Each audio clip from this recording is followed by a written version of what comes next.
아톰쌤과 세율이가 함께 떠나는 신나는 역사 탐험. 안녕하세요. 여러분의 역사 길잡이 초등학교 교사 아톰쌤입니다. 안녕하세요. 줄문 많은 탐험대원 세율이에요. 선생님, 오늘은 어떤 시간 여행을 하게 되나요? 벌써부터 두근거려요. 오늘 여행지는 바로 조선 후기. 조선 후기요? 그 조선이라는 큰 집을 떠받치던 아주 중요한 기둥, 신분제도가 흔들리기 시작했던 바로 그때로 가볼 거야. 와, 그리고 그 혼란 속에서 꿋꿋하게 자기 자리를 지키며 빛났던 여성들의 삶도 따라가 볼 거란다. 신분제도요? 양반, 중인, 상민, 천민으로 나뉘어 있던 거요? 와, 그렇게 엄격했던 제도가 흔들렸다고요? 혹시 임진왜란이랑 병자호란 같은 큰 전쟁 때문인가요? 오, 예습했구나, 세율이. 맞아. 바로 그 질문에서 우리의 탐험이 시작되는 거지. 자, 안전벨트 꽉 매. 타임머신 출발. 자, 도착한 곳은 조선 후기의 한 번화한 마을이야. 네. 저기 아주 멋진 기와집이 보이네. 딱 봐도 부잣집 같은데? 와, 정말 멋진 집이다. 저기 마당을 쓰는 분께 여쭤볼게요. 어이구, 여기 집주인 어르신은 굉장히 부자인가 봐요. 허허허, 그렇소. 내가 이 집의 주인이요. 쌤, 이분 양반 맞아요? 사실 나는 상민이었지만 네? 돈을 주고 양반이 되었소이다. 네? 돈으로 양반 신분을 샀다고요? 아니, 어떻게 그런 일이 가능해요? 바로 그게 조선 후기 사회의 가장 큰 변화 중 하나였어. 변화요? 큰 전쟁들을 겪으면서 나라 곳간이 텅 비어버린 거야. 그래서 나라에서 특별한 아이템을 팔기 시작했지. 이름하여 공명첩. 공명첩이요?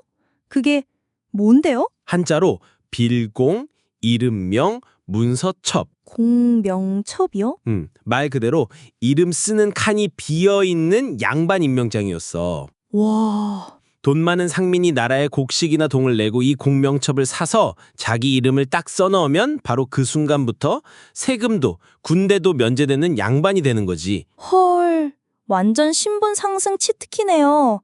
그럼 돈 있는 사람들은 너도 나도 양반이 되려고 했겠어요. 정확해. 그러다 보니 양반의 수는 엄청나게 늘어나고 네, 반대로 세금을 내야 할 상민의 수는 줄어들었지. 그렇구나. 양반이 너무 흔해지니까 권위는 자연스럽게 떨어지고 이렇게 조선의 신분제도가 뿌리부터 흔들리게 된 거란다. 아하, 나라 재정을 채우려고 시작한 일이 오히려 신분제도를 무너뜨리는 계기가 되었군요. 역사는 참 신기해요. 자, 그럼 이제 시선을 돌려서 네? 이런 혼란의 시대에 우리 여성들은 어떤 삶을 살았을지 따라가 볼까?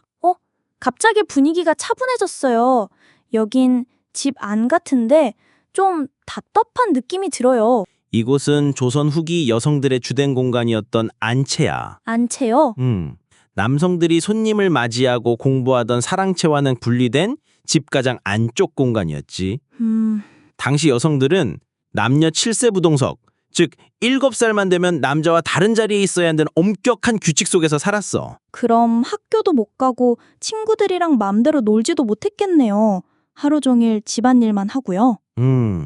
게다가 삼종지도라고 해서 삼종지도요? 어려서는 아버지를, 결혼해서는 남편을, 남편이 죽고 나면 아들을 따라야 한다는 규칙이 여성의 삶을 꽉 붙들고 있었지. 와, 심지어 집 밖으로 나갈 땐 쓰개 치마로 얼굴을 가려야 했고 재산 상속이나 제사에서도 제외되었어.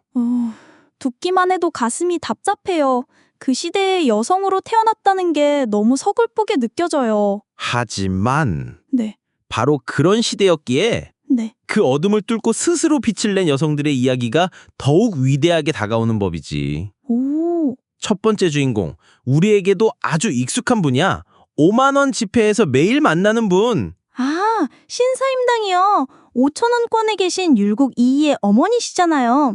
현모양처의 대표. 맞아. 하지만 신사임당은 단지 현모양처라는 말에만 가둘 수 없는 위대한 예술가였어. 예술가요? 그녀가 그린 풀과 벌레 그림을 밖에 내놓았더니 닭이 진짜 벌레인 줄 알고 쪼았다는 일화가 있을 정도로 뛰어난 화가였지. 우와, 그냥 아들을 훌륭하게 키운 어머니가 아니라 자기 분야에서 최고의 실력을 인정받은 전문가였군요.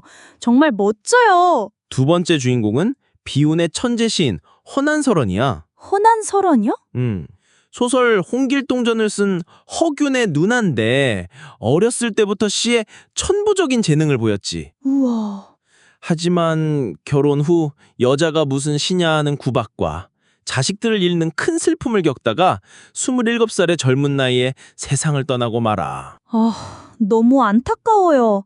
그 재능을 마음껏 펼치지 못하고. 하지만 그녀가 죽은 뒤 동생 허균이 누나의 시를 모아서 허난선짐이라는 시집을 펴냈고 네. 이 시집이 조선은 물론이고 중국과 일본까지 퍼져서 큰 찬사를 받았어. 정말요? 시대를 잘못 만난 천재였지만 그녀의 글은 시대를 넘어 살아남은 거지. 죽음으로도 막을 수 없었던 재능이네요. 정말 대단해요. 자, 이제 마지막 주인공. 네. 이분은 영화 블록버스터 주인공 같아요. 제주도의 여성 CEO 김만덕. 깜짝 놀라매요? CEO요? 조선시대의 여성 사업가라니 상상도 못했어요. 김만덕은 기생의 신분을 벗어나 장사를 시작해서 제주도 최고의 거상이 되었어. 우와. 그런데 1794년 제주도에 끔찍한 태풍과 흉년이 닥쳐서 수많은 사람이 굶어 죽게 되자 어떡해요? 김만덕은 자신의 전 재산을 털어서 육지에서 쌀을 사와 제주도민들을 먹여 살렸단다. 자신의 전 재산을요?